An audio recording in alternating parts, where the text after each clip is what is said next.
ओम शांति। सभी भाई बहनों को आज बाबा के मधुर महावाक्य हैं 3-5-24 प्रातः मुरली। ओम शांति। बाप दादा मधुबन। बाबा बोले, मीठे बच्चे, इस दुख धाम को जीते जी तलाक दो, क्योंकि तुम्हें सुख धाम जाना है। प्रश्न है, तो बाप बच्चों की कौन सी एक छोटी सी मेहनत देते हैं? बाबा हम बच्चों को कौन सी एक छोटी सी मेहनत देते हैं? उत्तर में बाबा ने बताया है, बाबा कहते, बच्चे, काम महाशत्रु है, इस पर विजय प्राप्त करो, यही तुम्हें थोड़ी सी मेहनत देता हूँ। तुम्हें संपूर्ण पावन बनना है, पतित से पावन अर्थात पारस बनना है। पारस बनने वाले पत्थर नहीं बन सकते। बाबा ने बताया, पारस बनने वाले पत्थर नहीं बन सकते। तुम बच्चे अभी गुलगुल बनो तो बाप तुम्हें नैनों पर बिठाकर साथ ले जाएंगे। ओम शांति। रूहानी बाप रूहानी बच्चों को समझाते हैं, ये तो बच्चे जरूर समझते हैं हम ब्राह्मण ही हैं जो देवता बनेंगे। ये पक्का निश्चय है ना, टीचर जिसको पढ़ाते हैं जरूर आप समान बना देते हैं। ये तो निश्चय की बात है, कल्प कल्प आकर बाप समझाते हैं। हम नरकवासियों को स्वर्गवासी बनाते हैं, रावण नरकवासी बनाते हैं। इस समय है रावण राज्य और सतयुग में है राम राज्य। राम राज्य की स्थापना करने वाला है तो जरूर रावण राज्य की स्थापना करने वाला भी होगा। राम भगवान को कहा जाता है, भगवान नई दुनिया स्थापन करते हैं। ज्ञान तो बहुत सहज है, कोई बड़ी बात नहीं है, परंतु पत्थर बुद्धि ऐसे हैं जो पारस बुद्धि होना ही असंभव समझते हैं। नरकवासी से स्वर्गवासी बनने में बड़ी मेहनत लगती है, क्योंकि माया का प्रभाव है। कितने बड़े बड़े मकान 50 मंजिल 100 मंजिल के बनाते हैं, स्वर्ग में कोई इतनी मंजिल नहीं होती। आजकल यहाँ ही बनाते रहते हैं, तुम समझते हो सतयुग में ऐसे मकान नहीं होते जैसे यहाँ होते। बाप खुद समझाते हैं, इतना छोटा झाड़ सारे विश्व पर होता है, तो वहाँ मंजिलें आदि बनाने की दरकार ही नहीं है, क्योंकि वहाँ इतने थोड़े होते ही हैं। ढेर की ढेर जमीन पड़ी रहती है, यहाँ तो जमीन है नहीं, इसलिए जमीन का दाम कितना बढ़ गया है। वहाँ तो जमीन का भाव लगता ही नहीं, ना म्यूनिसिपल टैक्स लगता है, जिसको जितनी जमीन चाहिए ले सकता है। वहाँ तुमको सब सुख मिल जाते हैं, सिर्फ एक इस बात की नॉलेज से। बाबा ने बताया, सिर्फ बाबा के इस ज्ञान से हमें वहाँ सब सुख मिल जाते हैं। मनुष्य 100 मंजिल आदि जो बनाते हैं उसमें पैसे आदि भी लगते हैं ना,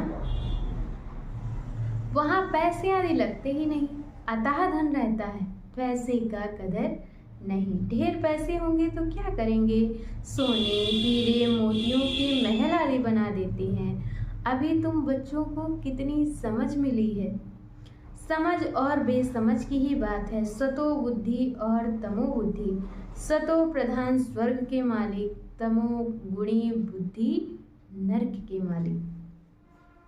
ये तो स्वर्ग नहीं है, ये है रौरव नरक। बहुत दुखी हैं, इसलिए पुकारते हैं भगवान को, फिर भूल जाते हैं। कितना माथा मारते, कॉन्फ्रेंस आदि करते रहते हैं कि एकता हो जाए, परंतु तुम बच्चे समझते हो ये आपस में मिल नहीं सकते। ये सारा झाड़ जड़जड़ी भूत है, फिर नया बनता है। तुम जानते हो कलयुग से सतयुग कैसे बनता है। मैंने बताया कि तुम बच्चे जानते हो कि इस कलयुग से सतयुग कैसे बनता है। ये नॉलेज तुमको बाप अभी ही समझाते हैं। सतयुग वासी सो फिर कलयुग वासी बनते हो। सीढ़ी नीचे उतरते उतरते सतयुग वासी से कलयुग वासी बन जाते हैं। फिर तुम संगम वासी बन सतयुग वासी बनते हो। कहेंगे इतने सब सतयुग में जाएंगे नहीं, जो सच्ची सत्यनारायण की कथा सुनेंगे वही स्वर्ग में जाएंगे, बाकी सब शांति धाम में चले जाएंगे। दुख धाम तो होगा ही नहीं, तो इस दुख धाम को जीते जी तलाक देना चाहिए। बाप युक्ति तो बताते हैं कैसे तुम तलाक दे सकते हो। बाबा हम बच्चों को युक्ति तो बताते हैं कि कैसे तलाक दे सकते हो। इस सारी सृष्टि पर देवी देवताओं का राज्य था। अभी फिर बाप आते हैं स्थापना करने। हम उस बाप से विश्व का राज्य ले रहे हैं। ड्रामा प्लान अनुसार चेंज जरूर होनी है। ये है पुरानी दुनिया। इसको सतयुग कैसे कहेंगे, परंतु मनुष्य बिल्कुल समझते नहीं हैं कि सतयुग क्या होता है। बाबा ने समझाया है इस नॉलेज के लायक वह हैं जिन्होंने बहुत भक्ति की है। बाबा ने बताया है कि जब भक्ति पूरी होती है तब ज्ञान मिलता है। इसीलिए जिन्होंने बहुत भक्ति की है वही इस ज्ञान के लायक हैं। उन्हें ही समझाना चाहिए। बाकी जो स्कूल के होंगे नहीं वह समझेंगे नहीं। तो फिर ऐसे ही टाइम वेस्ट क्यों करना चाहिए। हमारे घर के ही नहीं है तो कुछ भी मानेंगे नहीं। कह देते हैं आत्मा क्या परमात्मा क्या है, ये मैं समझना ही नहीं चाहता हूँ। उन्हें समझाएंगे तो भी वो समझना नहीं चाहेंगे।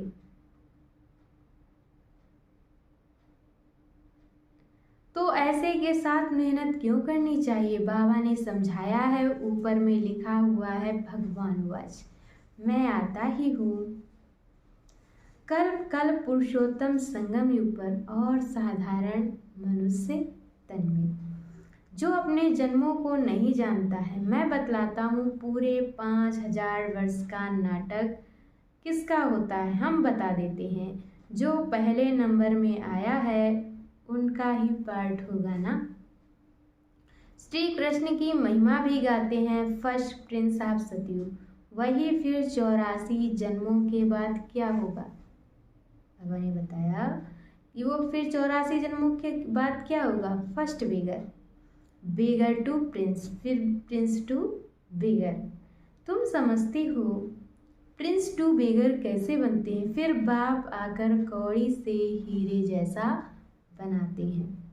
जो हीरे जैसा है वही फिर कौड़ी जैसा बनते हैं। पुनर्जन्म तो लेते हैं ना। सबसे ज़्यादा जन्म कौन लेते हैं ये तुम समझते हो। पहले पहले तो श्री कृष्ण को ही मानेंगे, उनकी राजधानी है। बहुत जन्म भी उनके होंगे, ये तो बहुत सहज बात है, परंतु मनुष्य इन बातों को ध्यान नहीं देते। है तो बहुत सहज बात, लेकिन मनुष्य इन बातों पर ध्यान नहीं देते। बाप समझाते हैं तो वंडर खाते हैं। बाप एक्यूरेट बताते हैं। First so last. फर्स्ट हीरे जैसा और लास्ट कौड़ी जैसा। फिर हीरे जैसा बनना है, पावन बनना है, इसमें तकलीफ क्या है। पारलौकिक पाप ऑर्डिनेंस निकालते हैं। काम महाशत्रु है, तुम पतित किससे बने हो।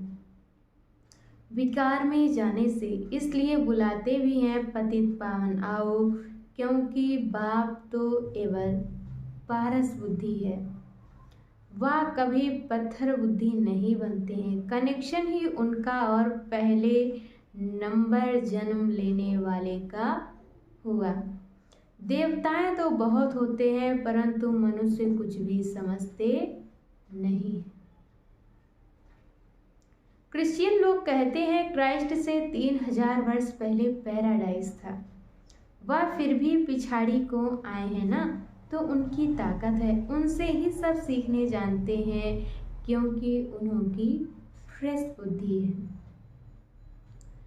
वृद्धि भी उन्हों की है, सतो रजो तमो में आते हैं ना। तुम जानते हो सब कुछ विलायत से ही सीखते हैं, ये भी तुम जानते हो सतयुग में महल आदि बनने में टाइम नहीं लगेगा। एक की बुद्धि में आया फिर वृद्धि होती जाती है। एक बनाकर फिर ढेर बनाते जाते हैं, बुद्धि में आ जाता है ना। साइंस वालों की बुद्धि तुम्हारे पास ऊंच हो जाती है, झट महल बनाते रहेंगे। वहाँ मकान व मंदिर बनाने में 12 मास लग जाते हैं और वहाँ इंजीनियर आदि सब होशियार होते हैं। बाबा ने बताया यहाँ तो कुछ भी बनता है उसमें सालों लग जाते हैं और वहाँ इंजीनियर आदि सब होशियार होते हैं। वह है ही गोल्डन एज, पत्थर बुद्ध आदि तो होंगे ही नहीं। अभी तुम बैठे हो ख्याल करते होंगे हम ये पुराना शरीर छोड़ेंगे फिर घर में जाएंगे, वहाँ से फिर सतयुग में योग बल से जन्म लेंगे। बच्चों को खुशी क्यों नहीं होती? क्योंकि चिंतन नहीं रहता, ज्ञान का विचार सागर मंथन करना नहीं आता, इसलिए खुशी नहीं रहती। जो मोस्ट सर्विसेबल बच्चे हैं उन्हों का चिंतन जरूर चलता रहेगा, जो बाबा की सर्विस के लिए हमेशा तत्पर रहते हैं। जो सर्विसेबल बच्चे हैं उनका चिंतन हमेशा चलता रहेगा। उनकी बुद्धि में चलता है ना, जैसे बैरिस्ट्री पास करते हैं तो बुद्धि में चलता है ना, हम ये करेंगे ये करेंगे। तुम भी समझते हो हम ये शरीर छोड़ जाकर ये बनेंगे, याद से ही तुम्हारी आयु वृद्धि को पाएगी। अभी तो बेहद बाप के बच्चे हैं, ये ग्रेड बहुत ऊंची है, हम बाबा के बच्चे बने हैं, ये ग्रेड भी बहुत ऊंची है। तुम ईश्वरी परिवार के हो, उनका कोई और संबंध नहीं है। भाई बहन से भी ऊंच चढ़ा दिया है, भाई भाई समझो, ये बहुत प्रैक्टिस करनी है। भाई का निवास कहाँ है? इस तख्त पर अकाल आत्मा रहती है। ये तख्त सभी आत्माओं के सड़ गए हैं, सबसे जास्ती तुम्हारा तख्त सड़ गया है। आत्मा इस तख्त पर विराजमान होती है, भ्रकुटी के बीच में क्या है ये बुद्धि से समझने की बातें हैं। आत्मा बिल्कुल सूक्ष्म है, स्टार मिसल है। बाप भी कहते हैं मैं भी बिंदु हूँ, मैं फिर तुमसे बड़ा थोड़े ही हूँ। बाबा भी बिंदु है। तुम जानते हो हम शिव बाबा की संतान हैं। हम बाप अब बाप से वर्षा लेना है, इसलिए अपने को भाई भाई आत्मा समझो। बाप तुमको सम्मुख पढ़ा रहे हैं, आगे चल और ही कशिश होती जाएगी। ये विघ्न भी ड्रामानुसार पढ़ते रहते हैं। अभी बाप कहते हैं तुमको पतित नहीं होना है, ये ऑर्डिनेंस निकला है। अब तो और ही तमो प्रधानपन पड़ते हैं, विकार बगैर रह नहीं सकते। जैसे गवर्नमेंट कहती है शराब नहीं पियो, तो शराब बगैर रह नहीं सकते, फिर उनको ही शराब पिलाए डायरेक्शन देते हैं, फलानी जगह बॉम्ब सहित गिर जाओ। कितना नुकसान होता है। तुम यहाँ बैठे बैठे विश्व के मालिक बनते हो, वह फिर वहाँ बैठे बैठे बॉम्ब्स छोड़ते हैं सारे विश्व के विनाश के लिए। कैसे चटा भेटी है। तुम यहाँ बैठे बैठे बाप को याद करते हो और विश्व के मालिक बन जाते हो। बाबा ने बताया तुम यहाँ बैठे बैठे बाबा को याद करते हो और विश्व के मालिक बन जाते हो। कैसे भी करके बाप को याद जरूर करना है। इसमें हठ योग करने व आसन आदि लगाने की भी बात नहीं है।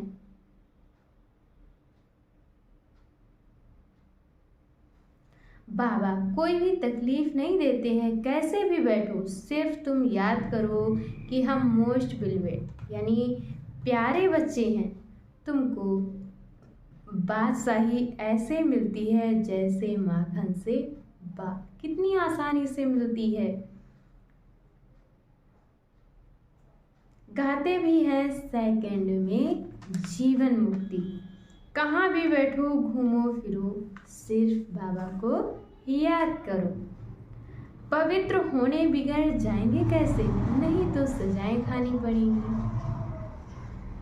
जब धर्मराज के पास जाएंगे तब सबका हिसाब किताब चुकतू होगा। जितना पवित्र बनेंगे उतना ऊंच पद पाएंगे। सारा मदार पवित्रता का है। इम्प्योर रहेंगे यानी कि अपवित्र रहेंगे तो सूखा रोटला खाएंगे। जितना बाप को याद करेंगे पाप कटेंगे। इसमें खर्चे आदि की कोई बात नहीं। भल घर में बैठे रहो, बाप से भी मंत्र ले लो। ये है माया को वश करने का मंत्र। कौन सा? मन मना भव।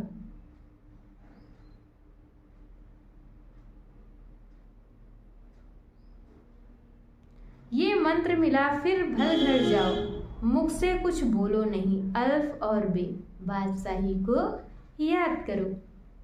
तुम समझते हो बाप को याद करने से हम सतो प्रधान बन जाएंगे, पाप कट जाएंगे। बाबा अपना अनुभव भी सुनाते हैं। भोजन पर बैठता हूँ, अच्छा हम बाबा को याद कर खाते हैं, फिर झट भूल जाता हूँ, क्योंकि गाया जाता है जिनके मत्थे मामला। कितना ख्याल करना पड़ता है। फलाने की आत्मा बहुत सर्विस करती है, उनको याद करना है। सर्विस एबल बच्चों को बहुत प्यार करते हैं। बाबा सर्विस एबल बच्चों को बहुत प्यार करते हैं।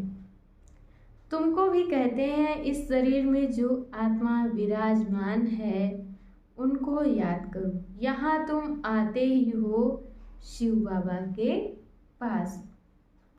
बाप वहाँ से नीचे आए हैं। तुम सबको कहते भी हो भगवान आया है, परंतु समझते नहीं। युक्ति से बताना पड़े।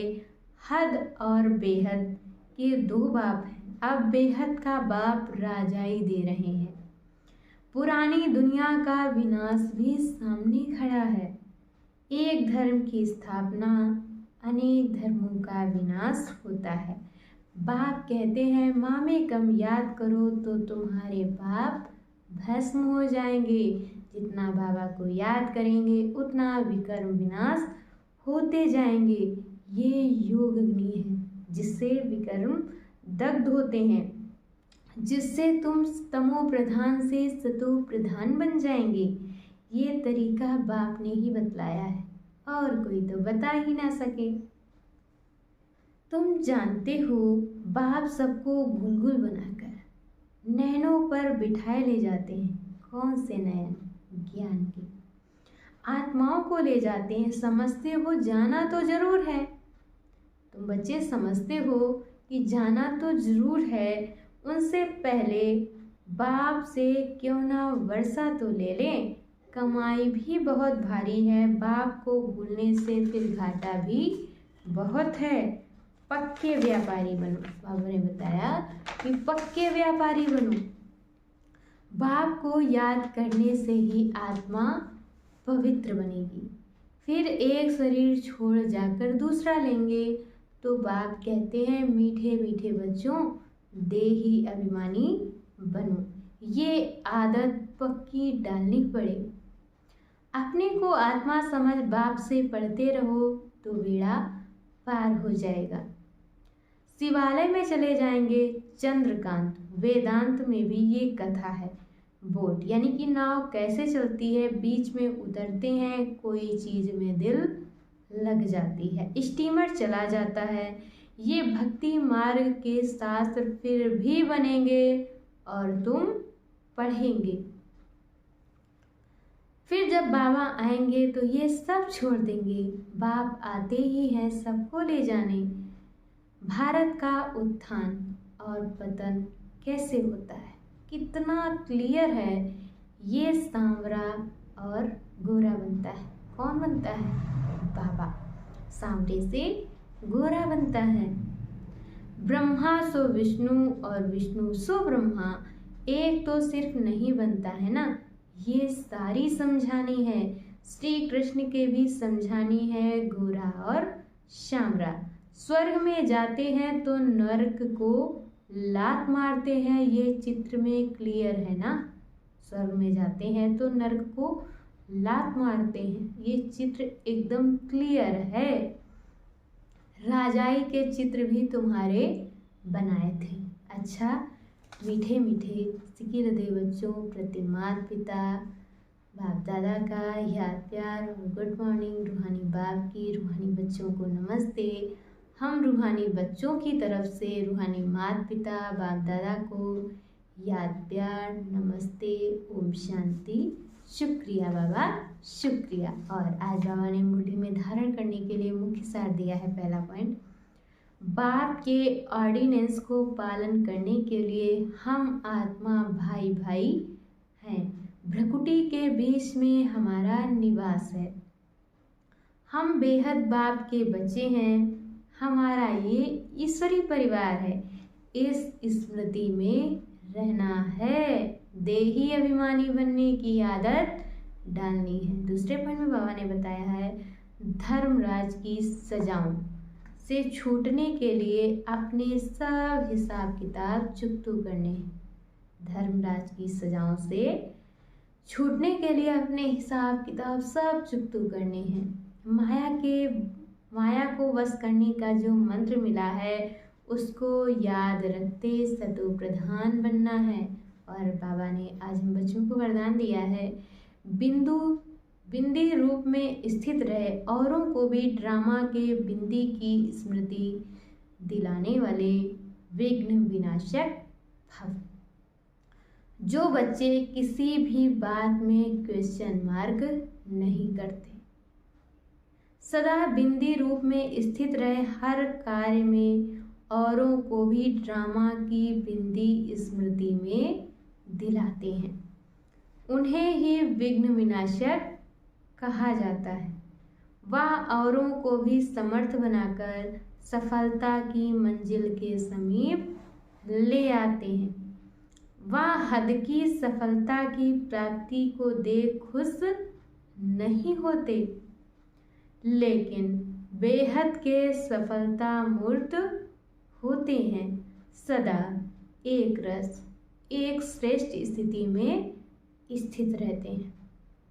वह अपनी सफलता की स्थिति से असफलता को भी परिवर्तन कर देते हैं। और आज की मुरली का स्लोगन है दुआएं लो दुआएं दो तो बहुत जल्दी मायाजीत बन जाएंगे। दुआएं दो दुआएं लो तो बहुत जल्दी मायाजीत बन जाएंगे। अच्छा, ओम शांति।